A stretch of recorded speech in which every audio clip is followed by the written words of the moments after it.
Perkenalkan, kami dari kelompok 5 dari kelas C, Sarjana Terapan Gizi dan Dietetika.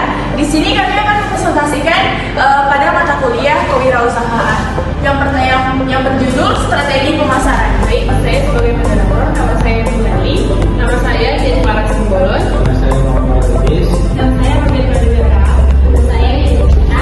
Baik, di sini saya akan menjelaskan pengertian strategi pemasaran dalam kewirausahaan.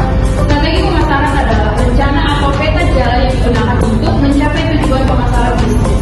Dalam kewirausahaan, strategi ini sangat penting untuk membedakan produk atau jasa, menarik pelanggan potensial, dan menjaga keberlanjutan usaha di tengah persaingan yang ketat dan perubahan pasar yang cepat. Nah, komponen strategi pemasaran yaitu strategi pemasaran umumnya melibatkan 4P, yaitu produk, harga, tempat atau distribusi, dan promosi. Setiap komponen harus dirancang dengan matang agar produk dikenal, diminati, dan dipilih oleh konsumen di pasaran. Selanjutnya ada tahapan dan pendekatan dalam strategi pemasaran kewirausahaan. Yang pertama ada memahami pasar dan pesaing. Analisis kebutuhan konsumen, tren pasar dan kompetitor untuk menemukan peluang dan keunggulan pesaing.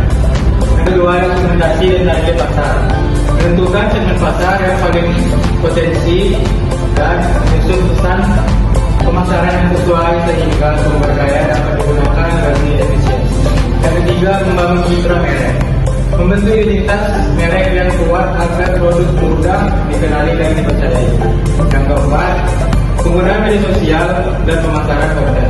Memanfaatkan media sosial dan konten yang bernilai untuk membangun hubungan lebih dekat dan interaksi langsung dengan pelanggan. Yang kelima, pemasaran influencer. Gunakan tokoh atau influencer yang dilakukan untuk memperluas jangkauan dan memperluas reputasi bisnis. Dan terakhir, analisis data dan adaptabilitas. Menggunakan data konsumen untuk membuat